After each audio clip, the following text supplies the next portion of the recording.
Hello friends, welcome to my channel wifi adventures powered by biology axis नाका number 5 Darbhanga and sponsored by love education and research on YouTube channel. Friends, इस channel के माध्यम से आप 10th के सारे subject, 12th के biology और बीएससी के जूलॉजी ऑनर्स की तैयारी आसान भाषा में बिल्कुल फ्री कर सकते हैं।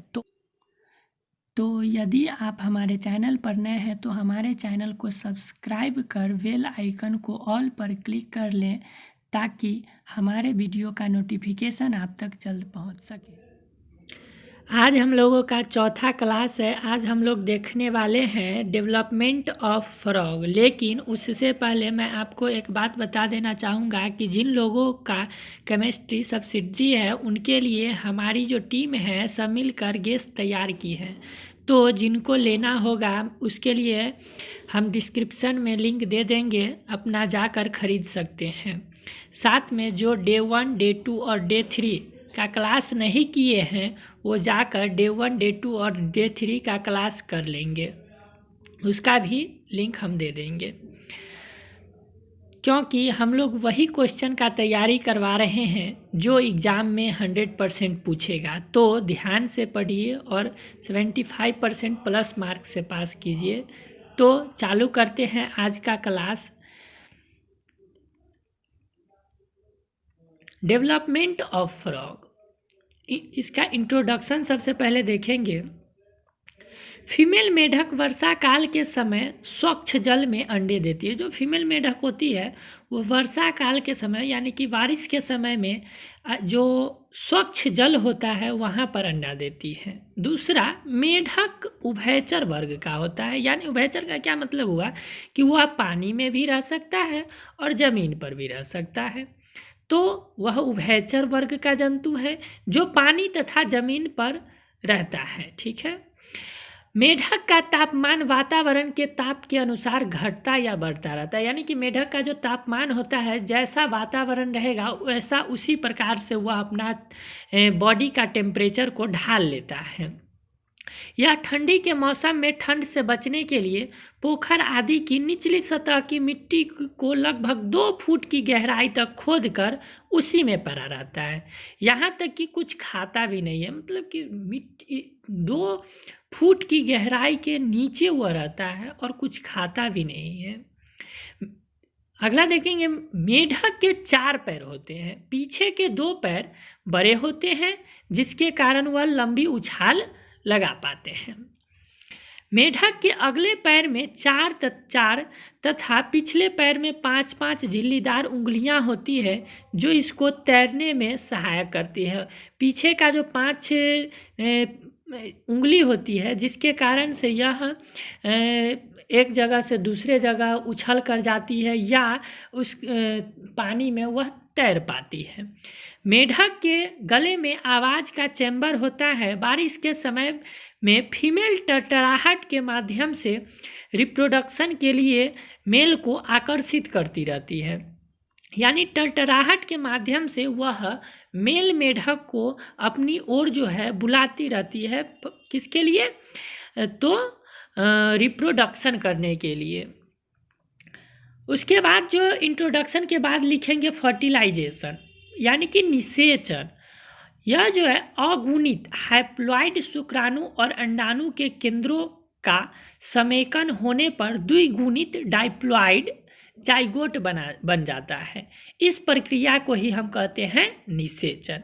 यह निम्नलिखित घटनाओं द्वारा ध्यान रखा जाता है। पहला घटना है, यह फर्टिलाइजेशन बाहर करता है यानी कि इसका एक्सटर्नल फर्टिलाइजेशन होता है।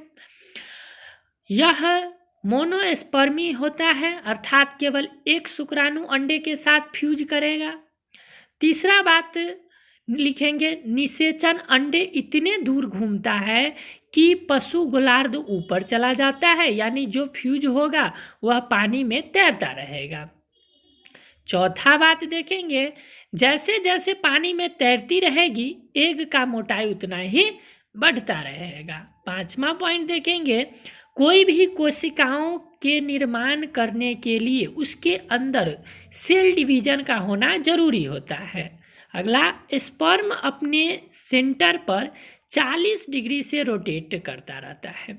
पूरी तरह से डेवलप होने के बाद जाइगोट के अंदर जो प्रोसेस होगा उसे एम्फिक्सिस कहते हैं। क्या कहते हैं? एम्फिक्सिस। उसके बाद जो पॉइंट है वो है क्लीवेज। क्लीवेज के बारे में सबसे पहले 1738 में स्वामर्दन जाना था। उसके बाद प्रिवोस्ट 1824 में देखा।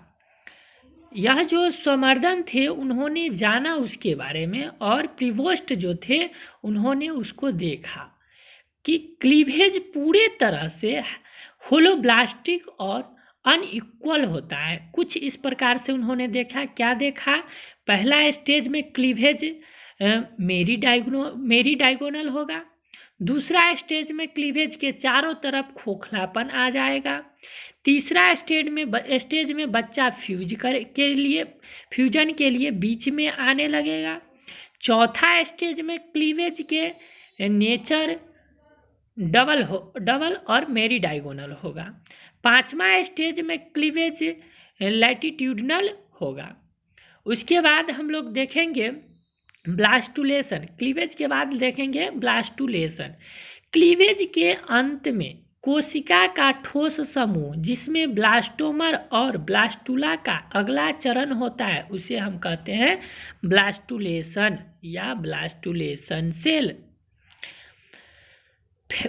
अगला जो है सबसे इम्पोर्टेंट टॉपिक वो है फैट मैप ऑफ फ्रॉग। यह सब जो हम लोग देखे हुआ तो इंट्रोडक्शन में था। यह हम में 4 पेज पुराने के लिए हमको यह इतना लिखना ज़रूरी है। सबसे मेन टॉपिक जो है वो यही है, फैट मैप ऑफ फ्रॉग, जो हमारा आज का टॉपिक भी है। लेकिन हमें एग्ज़ाम में कम से कम 4 पेज लिखना है, तो उस हिसाब से हमको इसका इंट्रोडक्शन, क्लीवेज और ब्लास्टुलेशन यह तीनों लिखना ज़रूरी है। अगला पॉइंट जो फैट मैप ऑफ फ्रॉग है वो देखते हैं। इसमें क्या होता है कि वेदर और वाइगोट ने 1925 में बोला कि एम्फीबियंस के लिए फैट मैप महत्वपूर्ण मेथड है। यानी कि जो एम्फीबियंस होते हैं उनके लिए फैट मैप बहुत महत्वपूर्ण विधि है। कौन बोला? वेदर और वाइगोट। कितना ईस्वी में? 1925 ईस्वी में। यह नॉर्मल प्रोसेस के साथ इंटरफेस नहीं करता, यानी कि यह जो होता है सो नॉर्मल प्रोसेस नहीं करता है। उसके बाद उन्होंने ही कहा कि फीमेल मेढक अलगी और सेलोफेन का प्रयोग कर ऐसा जगह खोजते हैं जहां उसका बच्चा सुरक्षित रहता है। सेलोफेन अलगी से अच्छा होता है।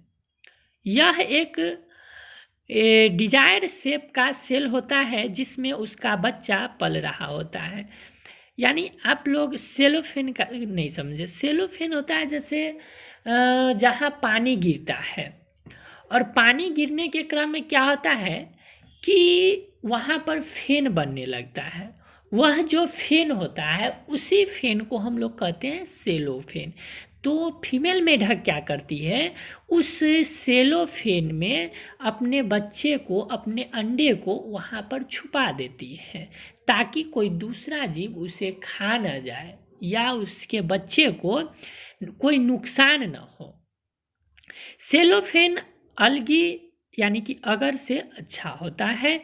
यह एक डिजायर शेप का सेल होता है, यह हम लोग देख लिए, जिससे उसका बच्चा पल रहा होता है। इसमें इसका बच्चा पलता रहता है। इसको बाहर का कोई सेल नुकसान नहीं करता है।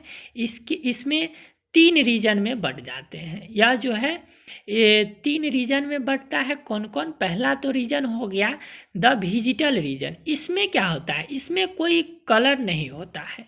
इस रीजन में छोटी आंत और बड़ी आंत का निर्माण होगा।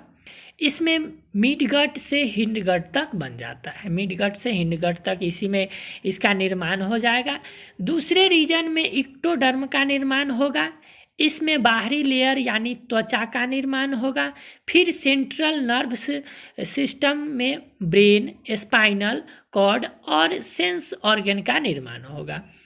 फिर तीसरे स्टेज में इसका जो कलर ग्रे हो जाता है, हम लोग बारिश के समय में देखते होंगे कि मेढक का कलर ग्रे रहता है, तो इस स्टेज में इसका कलर ग्रे हो जाता है। इसके कुछ सब रीजन भी है, जो कलर होता है उसका तीन कुछ सब रीजन है। तो देखते हैं क्या क्या सब रीजन है। पहला तो सब रीजन है कि नोटोकॉर्ड का पिछले हिस्से में होता है, नोटोकॉर्ड जो होता है वह इसके पिछले हिस्से में होगा। दूसरा, यह उसका फोरगट का निर्माण करता है, यानी कि यहाँ पर ही भी फोरगट का निर्माण होगा। तीसरा, इसके बाद नोटोकॉर्ड को चारों तरफ से भर देता है, यह जो है नोटोकॉर्ड को चारों तरफ से भर देता है। इसके बाद उसका जो बॉडी बनता है वह जनन अंग हो जाता है। तो आज का क्लास यहाँ ख़त्म हो रहा है। यदि अच्छा लगा हो तो लाइक कर दीजिएगा और अपने दोस्तों के साथ शेयर कर दीजिएगा, ताकि उनका भी तैयारी अच्छे से हो जाए। मिलते हैं कल के वीडियो में, तब तक के लिए बाय बाय, टाटा, जय हिंद।